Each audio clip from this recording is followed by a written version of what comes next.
Hello and welcome, everybody. Thank you very much for joining us. We're going to kick off now with this short taster session for the postgraduate course in Trinity on climate entrepreneurship. Some people are still arriving, so let's give them a couple of minutes.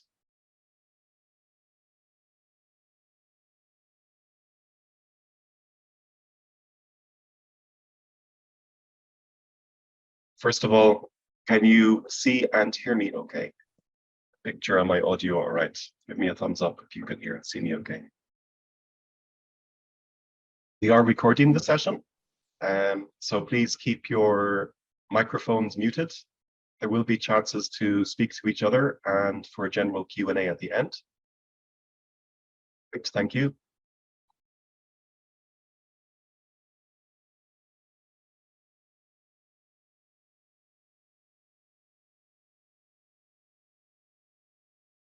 Super.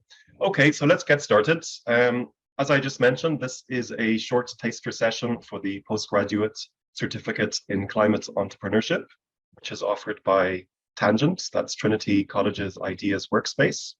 My name is Quentin Crowley. I'm an associate professor in the School of Natural Sciences in Trinity, and I'm also the course director. Okay. So the course is actually open at the moment. It's generously funded through the Higher Education Authority through the Springboard Plus initiative. And if you go to the Springboard website, I have the URL or the website address at the top of the screen here.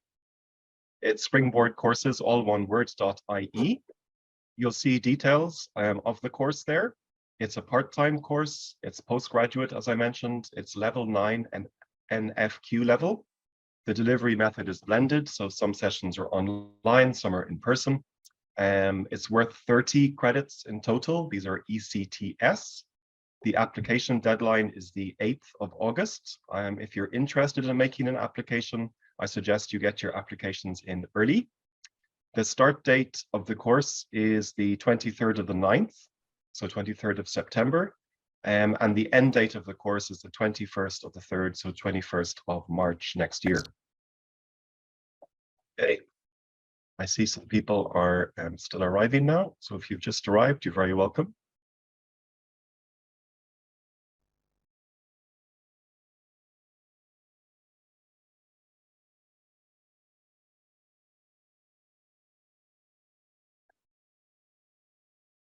As I mentioned, the course is 30 credits in total. There are 3 10-credit modules. First module is all about systems innovation and how this can be used to support climate action. And this short taster session today really is to give you a flavor of the teaching methodology and the use of systems thinking and systems innovation. The second module is around entrepreneurship opportunities in climate adaptation and mitigation. So really how to recognize the opportunities that come with the huge challenge that is climate change. And the third module is all about climate enterprise development. In other words, how can you use skills to create, lead, scale a startup venture, or indeed to work as an entrepreneur rather than an entrepreneur, to work within your organization and use your climate leadership skills. So this taster session is really geared towards an introduction of systems thinking, which is core to the whole course, and which is especially core to the first module of these 3 modules. This is the organization of the session. So I'll give a very brief introduction to systems thinking. Maybe some of you have heard of this before, maybe not. I'll introduce some theory and give some examples. We will have a short taster exercise in small groups. So we'll form breakout groups within the session, and you can talk to others who are here. And maybe get to know them a bit. They're also potential applicants to the course. And then we'll come back and we'll have a short general group discussion about the items that you discussed in your breakout sessions, and in particular, how to tackle really complex issues such as climate change. So 3 phases: the introduction, the taster exercise, and the implementation of systems thinking. So let's get started with this. So before I introduce the whole concept of systems thinking, really I should define what is a system. Now we are surrounded by systems in our everyday lives, but you might not visualize them in that way or think about them that way. There was an academic called Donella Meadows who wrote extensively on the subject of systems and systems thinking, and she published a number of textbooks and papers on the subject. Now, Donella Meadows defined a system, so I'm paraphrase here, as a set of elements or parts that is coherently organized and interconnected in a pattern or structure that produces a characteristic set of behaviors, often classified as its function or purpose. Now, this might sound really theoretical to you. What does this actually mean? Let me give you some examples. We're going to work through some examples of, let's say, energy systems or agri-food systems or transport systems. And we can think of almost anything which surrounds us in everyday life as a system. And this system, it's complex. It's made up of several different components or parts. These have a kind of underlying structure. They're organized in a certain way. There are interconnections between these different aspects of a system, and they produce a characteristic function or set of behaviors. So essentially, that's how we are defining a system in this context. And let me give an example of systems thinking. So systems thinking, you can think about this as a kind of like a broader view, a helicopter view, as it were, where we take a step back and we look at the bigger picture. Now, systems thinking as a practice uses a lot of different kind of specialist tools and templates and methodologies, and these are really intrinsic in systems thinking. But systems thinking is more than just a toolkit. It's also an underlying philosophy or mindset. So when we start to use systems thinking in our everyday lives, it really helps us to develop the systems thinking mindset or underlying philosophy. And this is something which is really important. It's important because it allows us to tackle these really complex, large-scale challenges, such as climate change. Now, why is this helpful? Because when we look at the bigger picture, we can try and grasp the complexity of this grand challenge. We can think about the complexity, the uncertainties, the interdependencies, and we can start to make certain predictions about outcomes or behaviors. So if we change one small component of that system, what is the outcome going to be? It's going to have a desired effect, but there may also be other knock-on effects or consequences. So systems thinking as a mindset or a philosophy is really, really useful in working with large-scale complex challenges. So on to climate change. The course is about climate entrepreneurship. And a core part of this is systems thinking and systems innovation. When we think about the contemporary environment, the world which surrounds us today, unquestionably, the climate is undergoing a radical disruption and change. Now, there are a number of reasons for this. The main reason is that there is this imbalance in the atmosphere in terms of greenhouse gases. So through the Anthropocene, through human activities, through the burning of fossil fuels, through everyday activities, which we all have, as individuals, as society, as businesses, we're all contributing to the emissions of greenhouse gases to the atmosphere. And this has caused a kind of destabilization on a planetary scale. For instance, we know at the moment that the North Atlantic is undergoing a really very dramatic warming. We have temperatures in the North Atlantic which are around 5 degrees warmer than they normally are. Okay. So what happens as a result of this is that there is an imbalance and there is a climate disruption, and there are consequences such as melting of sea ice, of sea level change, of changing climate patterns, less rainfall in some areas, flooding in other areas, and this has caused kind of a catastrophic imbalance, and this is a change compared to what we're used to as a society. So you could think of the climate as a mega system on a planetary scale. Now, I've mentioned systems thinking a few times, and I think this could be a helpful graphic for some people to really drive home the message and the difference between a conventional linear thinking and a systems thinking. Now, a linear thinking typically is an A to B. We have a problem, we define a solution.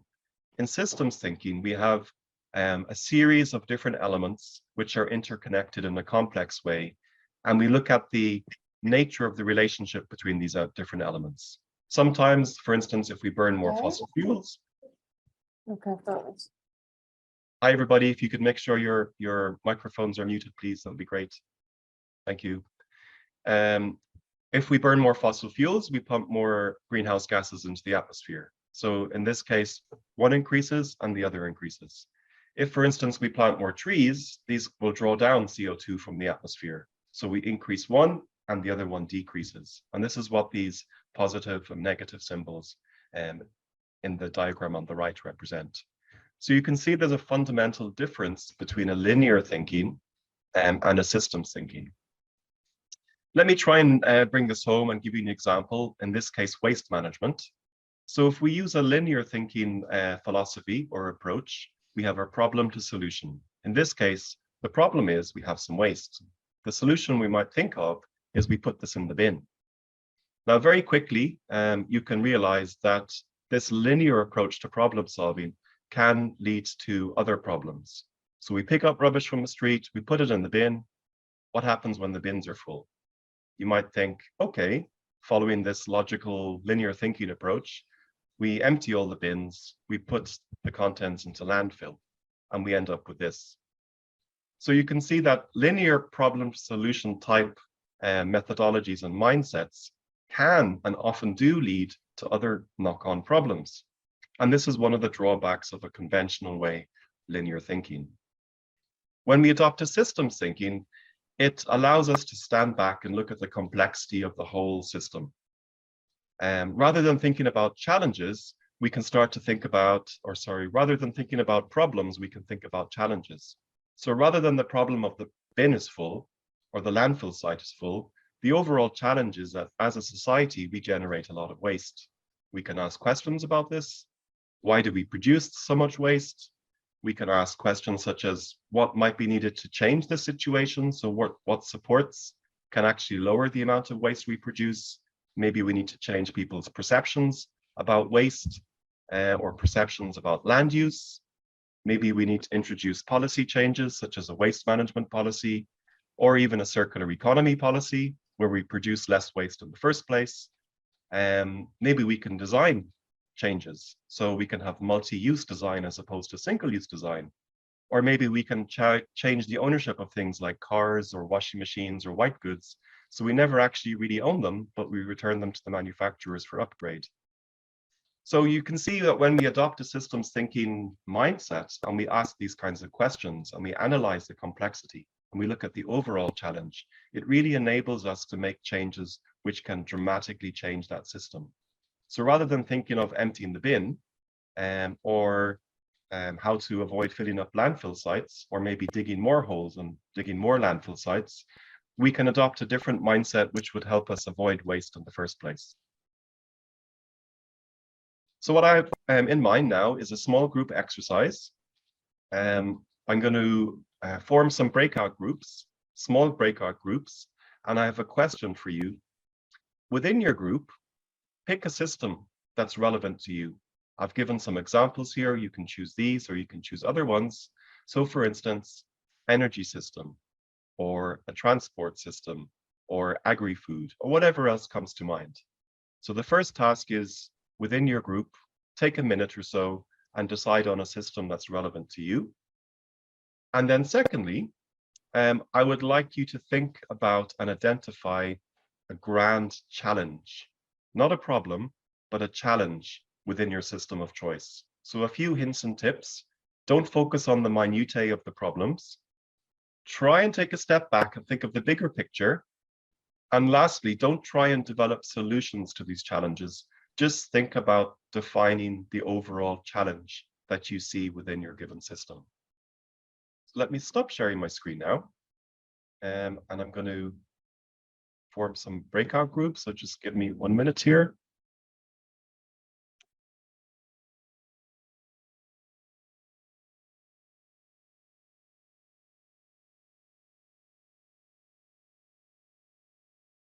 Okay, so we'll have around 7 minutes or so, a little bit over 5 minutes, and work through this exercise. So pick a system and try and visualize what that challenge is within that system.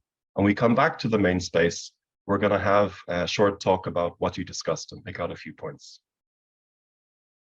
Hi, everybody. Welcome back.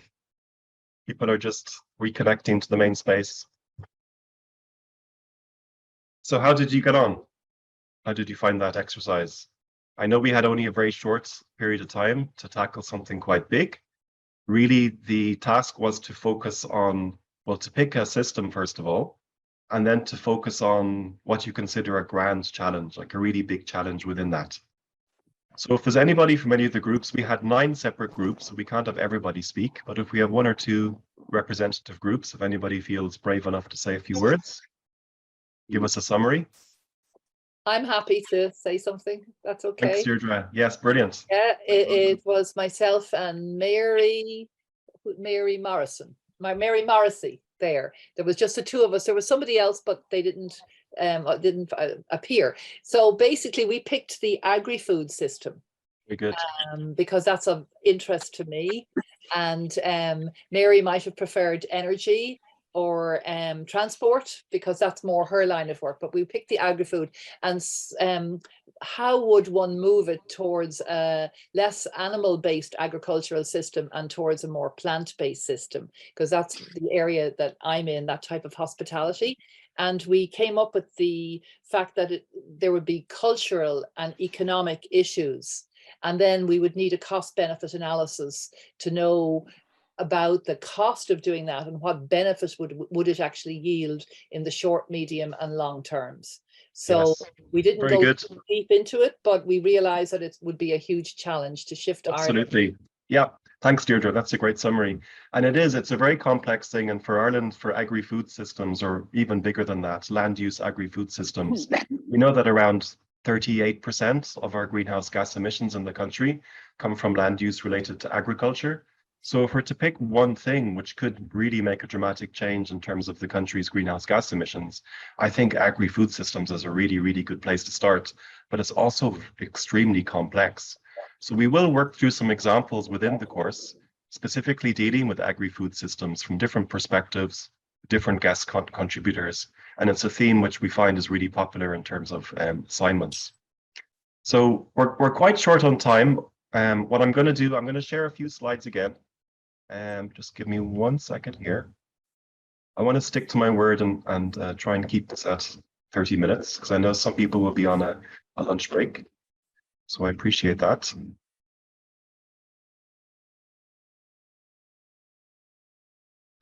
If I'm to summarize a few things, I went into a few groups, different groups, and systems are really complex things. Every discussion I listened to, people said that it was complex thing to get their heads around, especially within a space of only 5 minutes or so.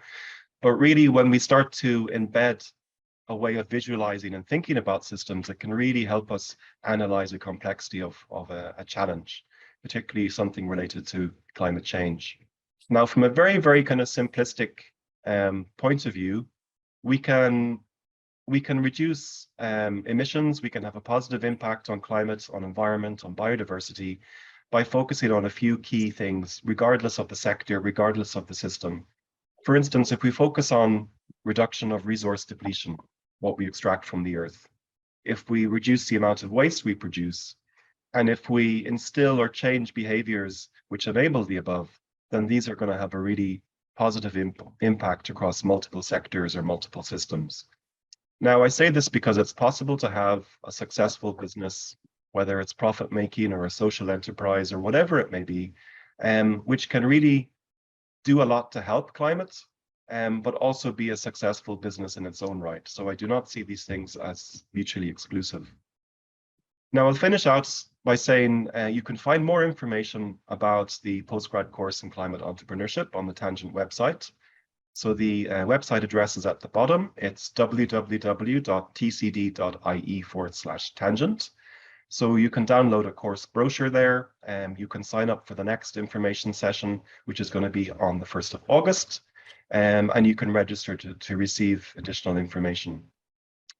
So I mentioned the next taster session. It's on a different